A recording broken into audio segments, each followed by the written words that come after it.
अस्सलाम वालेकुम dear students, I am Sanaullah.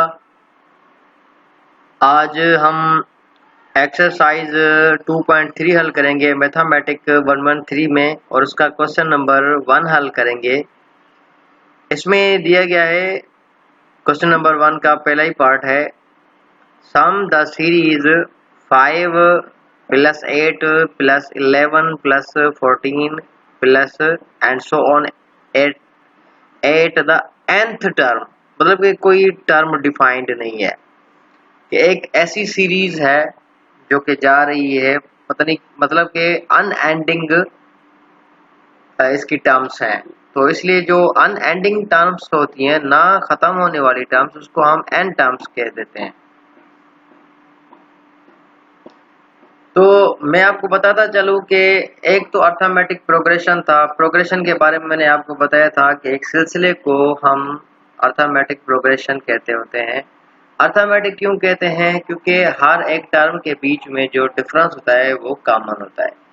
अब इसी तरह से उसी ही अर्थमेटिक प्रोग्रेशन या अर्थमेटिक सीक्वेंस को अगर इस फॉर्म में लिखा जाए, प्लस फॉर्म में, सीक्वेंस को तो हम कामा में लिखते थे ना, लेकिन अगर प्लस फॉर्म में लिखा जाए तो उसको कहते हैं सीरीज। अर्थमेटिक सीरीज इसलिए कह रहे हैं इसको क्योंकि इन टर्म्स के बीच में भी डिफरेंस 3 का है। मतलब 5 और 8 के बीच में जो डिफरेंस है वो 3 का है। मतलब कि डिफरेंस भी होगा इन टर्म्स के बीच में। डिफरेंस के बिहाफ पे हम इसको कहेंगे अर्थमेटिक, और प्लस के बिहाफ पे हम इसको कहेंगे कि ये सीरीज है। क्योंकि सीरीज जो है वो जमा हुई टर्म्स को जो है वो डिफाइन करती है सीरीज। अर्थमेटिक हम इसलिए कहते हैं कि अगर टर्म्स के बीच में कॉमन डिफरेंस होगा तो वो अर्थमेटिक बनेगी। अगर अर्थमेटिक सीक्वेंस होगा तो बीच में कामा आएगा, सीरीज होगी तो बीच में प्लस आएगा। मतलब अर्थमेटिक या तो सीक्वेंस कामा के साथ सिलसिला लिखा जाता है, जिस तरह मैंने आपको पहले बताया हुआ है। और जब हम अर्थमेटिक ही सीक्वेंस को जमा में लिखना शुरू कर दें, जिस तरह 5 + 8 + 11 + 14 एंड सो ऑन, तो इसको हम कहते हैं अर्थमेटिक सीरीज। अब इन अर्थमेटिक सीरीज को सम भी किया जाता है। मतलब जमा कैसे कर रहे हैं? तो पहली टर्म को हम कहते होते हैं a1 = 5, क्योंकि इनके बीच में डिफरेंस है। 5 8 में से चला जाएगा तो 3 बचेगा। और टोटल नंबर ऑफ टर्म जो है वो n जो है वो n के बराबर ही है। मतलब टर्म्स जो है वो डिफाइंड नहीं है, एंड टर्म नहीं है, आखिरी टर्म डिफाइंड नहीं है, तो इसलिए n को हमने n के बराबर ही कर दिया। जब आप इनको सम करते होते हो तो आपके पास फार्मूला होता है s for the sum. n for मतलब के जो भी कितनी भी टर्म होगी, ये नंबर ऑफ टर्म को शो कर रहा है। इसी तरह से ये Sn बराबर होता है n/2 और 2a plus bracket n-1 bracket over dn। and now according to above given data we have to put now values. Now n is undefined, so n keep the same, ठीक है, so the Sn will be remain same। अब क्या करेंगे कि a की जगह पर हम 5 पुट करेंगे, क्योंकि a = 5। अब 2 5 द 10 और n तो अनडिफाइंड है, d की जगह पर 3 पुट करेंगे क्योंकि कॉमन डिफरेंस हमारा 3 है। अब इस चीज को याद रखना है, किसी भी अर्थमेटिक प्रोग्रेशन या अर्थमेटिक सीरीज को आप सम करने लगोगे तो आपको ये फार्मूला याद रखना है, ठीक है। तो उसके बाद जस्ट आपने वैल्यूज पुट करनी है जहां पर वैल्यूज गिवन है, जिस तरह d की वैल्यू गिवन है, a की वैल्यू गिवन है, बाकी आप सब ने सारी चीजें सेम रखनी है। तो 2 5 the 10 keep this plus same. अब ये 3n के साथ मल्टीप्लाई होगा तो ये 3n, और ये -1 के साथ तो ये -3 हो जाएगा। अब 3 10 में से चला जाएगा तो 7 बचेगा।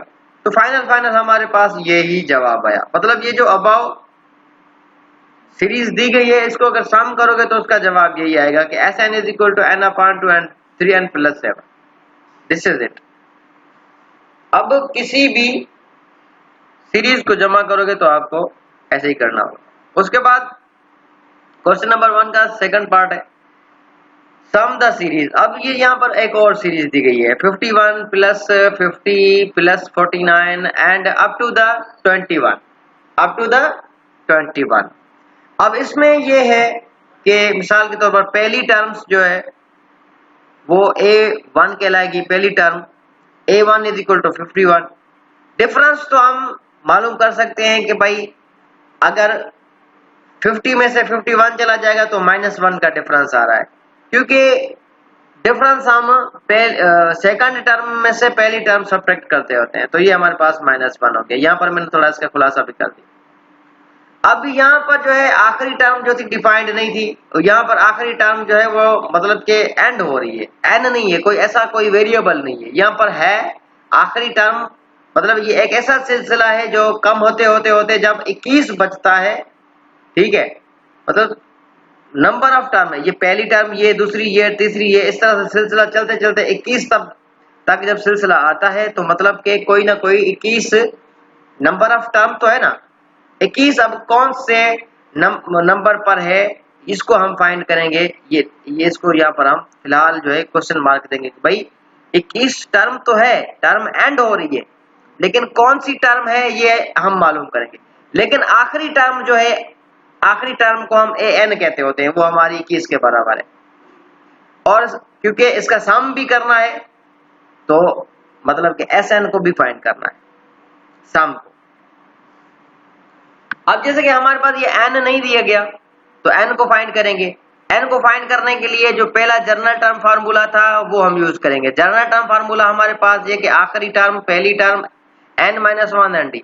अब इसमें वैल्यूज पुट करेंगे तो n हमारा आ जाएगा, ये n हमारा बराबर होगा 31 के, n हमारा 31 के बराबर आ जाएगा। मतलब कि अगर इस तरह से टर्म्स रिड्यूस होती जाएं, जब 21वीं टर्म तक पहुंचेंगे ना, ये 21 टर्म खुद जो है वो 21 है, जो ये नंबर पर आएगी, कौन से नंबर पर आएगी, 31वें नंबर पर आएगी, तो n भी मिल गया। अब सम करने के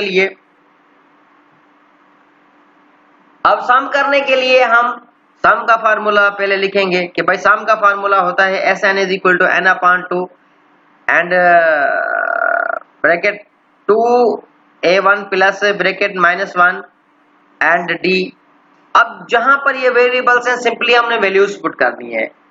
एक अब n की जगह पर 31 पुट करना है, इधर भी 31 पुट करना है कि अब हम सम जो करने लगे हैं वो 31 रकमों का करने लगे हैं। इसका मतलब ये है क्योंकि यहाँ पर नंबर ऑफ टर्म होता है। नंबर ऑफ टर्म से मैंने आपको पहले भी बताया, ये भी बताऊं कि सीक्वेंस जो होता है ना, सीक्वेंस 1 2 3 4 5 6 जो खुद टर्म होती है उसके नंबरिंग, भाई ये फलां जो है, मिसाल के तौर पर अभी मैं आपको बताता हूँ कि मिसाल के तौर पर ये एक सीक्वेंस है, 5 है, 8 है, 11 है, 14 है, तो ये जो 5 है कौन से नंबर पर है, 1, ये 8 2 और ये 11 3 नंबर पर है, 14 4 नंबर पर है, इसको कहते हैं नंबर ऑफ टर्म।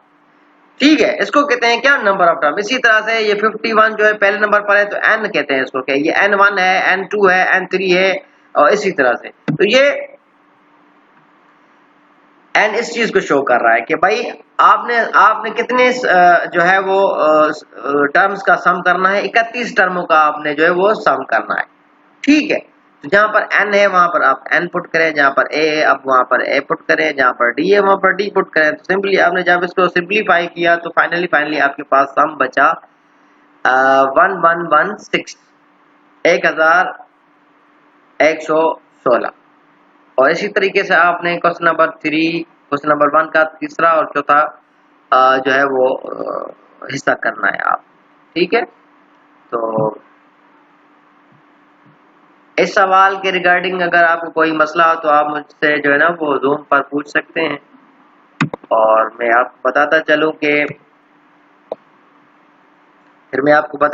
कि आप जब आप अर्थमेटिक सीरीज को सम करते होते हो तो आपने पहली टर्म को भी डिस्कस करना है और आपने कॉमन डिफरेंस को भी जो है वो डिस्कस करना है, कितनी टर्म्स दी गई हैं उनको भी डिस्कस करना है। जब आप इनको सम करते होते हो तो ये आपके पास फार्मूला है कि भाई आपने कितनी टर्म्स का जो सम करना है या कितनी जो टर्म्स आ रही हैं उनको आपने जमा करना है, तो आपने ये फार्मूला यूटिलाइज करना है कि पहली टर्म और नंबर ऑफ टर्म और कॉमन डिफरेंस और इसी तरह का सिलसिला जो भी होगा, ये जो सीरीज है आप सम करोगे तो आपने ये फार्मूला पुट करना है। उसके बाद आपने ए की जगह पर ए की वैल्यू पुट की और डी की जगह पर डी की, सिंप्लीफाई किया तो आपका सम आपको यही मिला। मतलब कि जिस तरह वो 1116 था ऐसे नहीं मिल रहा, यहाँ पर वेरिएबल आ रहा है क्योंकि एन डिफाइंड नहीं है। तो इसी तरह से जो टर्म्स डिफाइंड नहीं है तो जाहिर है इनका सम भी अनडिफाइंड आएगा। तो जो भी आया बहरहाल। उसके बाद एक और सीरीज है ये, इसमें क्या है कि एन को फाइंड करना है, क्योंकि आखिरी टर्म है तो जाहिर है कोई आखिरी टर्म है तो मतलब कि एन डिफाइंड कर सकते हैं। अगर आखिरी टर्म डिफाइंड नहीं है तो एन को डिफाइंड नहीं कर सकते। ठीक है, आखिरी टर्म है तो एन को डिफाइंड करते हैं। तो ये आखिरी टर्म खुद जो है वो 21 के बराबर है, लेकिन कितने नंबर पर है ये आखिरी टर्म ये पता नहीं है, इसको भी मालूम करना है। इसको मालूम करने के लिए आपके पास पहली रकम है, कॉमन डिफरेंस है, आखिरी टर्म है, तो आप जनरल टर्म फार्मूला इस्तेमाल करेंगे। जनरल टर्म फार्मूले से आपको जो है वो आखिरी टर्म मतलब मिल गई कि भाई ये आखिरी टर्म जो है 31वें नंबर पर है। फिर आपने सम वाले फार्मूले में जो है ना आपने वैल्यूज पुट करनी है, उसके बाद आपके पास सम आ गया। This is it. और इसमें से अगर आपको कोई मसला हो तो आप मुझसे पूछ सकते हैं। Thank you very much.